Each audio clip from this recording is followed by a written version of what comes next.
All right, ladies and gentlemen, yeah, welcome to another great episode on your favorite political talk show, The Truth with Ben Jokes. Now, yesterday I said anyone who knows any Nigerian politician, past or present, who has quantitative knowledge of this country, like Peter Obi, should let me know in the comment section. Drop that name for me. I didn't get any answer.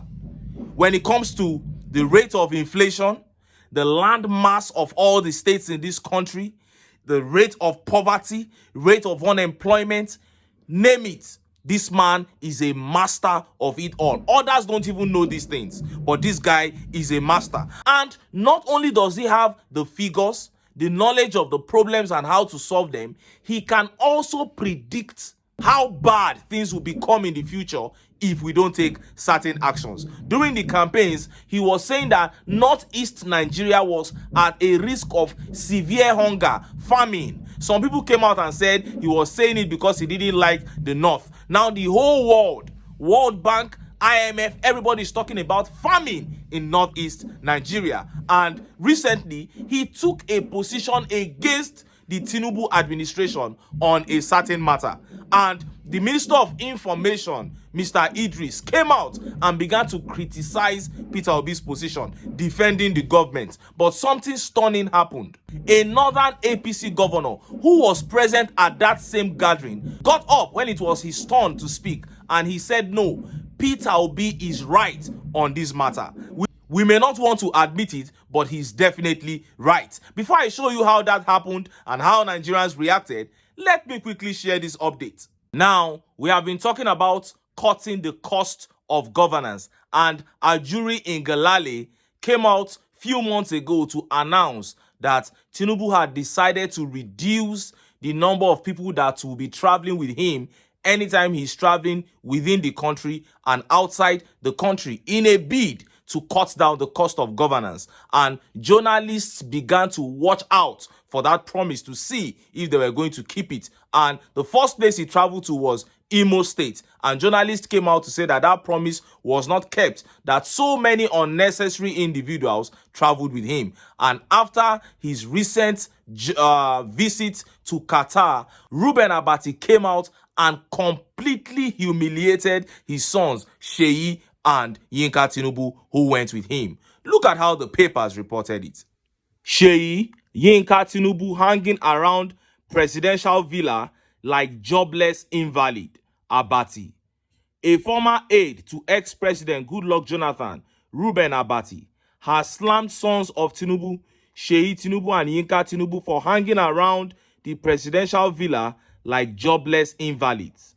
Mr. Abati expressed his dissatisfaction on Wednesday during Arise TV's The Morning Show, which he co-anchors with fellow journalist Hosseini Rufai and two others. Wondering what the president's children do for a living, Mr. Abati admonished them to do something concrete with their lives at their age and stop being dependent on their father because he occupies the nation's #1 seat. He also said he felt sorry for their wives, who will be feeling embarrassed that their husbands were just hanging around, unable to stand on their own feet as men. Chai. He said, may we begin to ask, what do Tinubu's children do for a living?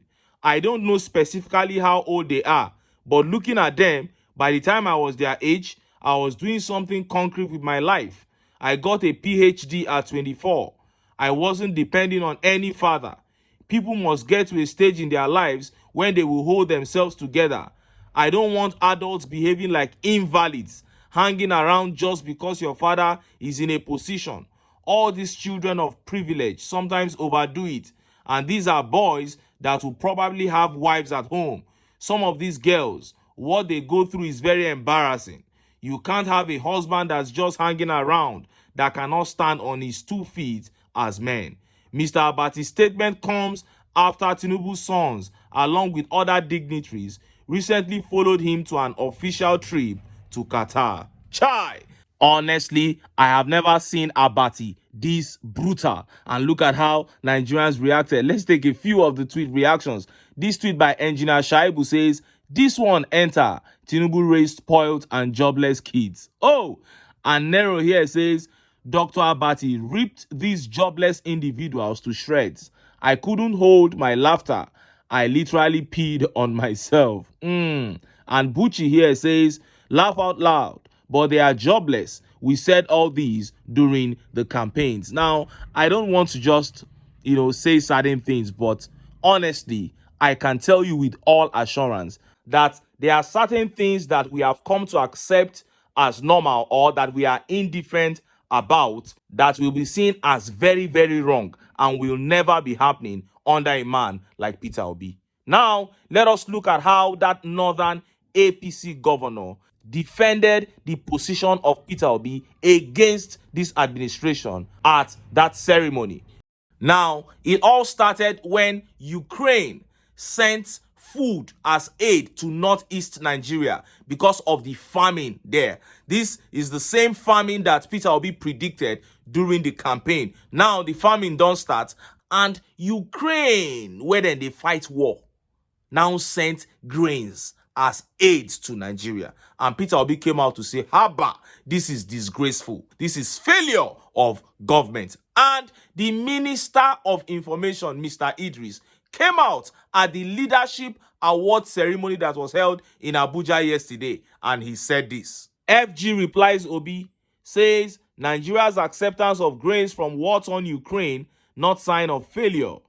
Information and National Orientation Minister Mohammed Idris says that Nigeria's acceptance of grains from Ukraine does not make it a weak or failed state.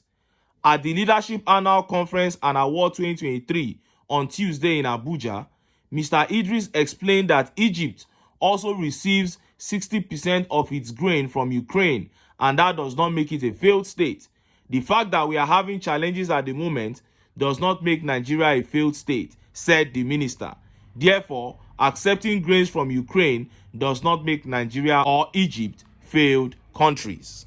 You heard him saying that there is nothing wrong in collecting food aid from a country that is at war. But right there at the ceremony, when it was the turn of Niger State governor to speak, an APC governor, the man stood up and said, no, you are wrong. My boss, Peter Obi, is right. Look at how the papers reported it. Obi is right. It is shameful. War-ravaged Ukraine gave Nigeria food, says APC Governor Umar Bago. Governor Muhammad Umar Bago says it is shameful that Nigeria is receiving food donations from war-torn Ukraine, re-echoing Peter Obi's stance. Mr. Bago stated this on Tuesday at the Leadership Award ceremony held at Transcorp Hilton, Abuja. Mr. Bago and Obi were awardees at the event. My boss, the Niger governor, told Mr. Obi, you are very right on what you have said. We have no reason to be poor. People may not like you, but they must hear you. What you say is the gospel truth. Amplifying Mr. Obi's stance, the governor, a member of Tinubu's ruling All Progressive Congress, said, it is time we tell ourselves the basic truth. We need to feed ourselves.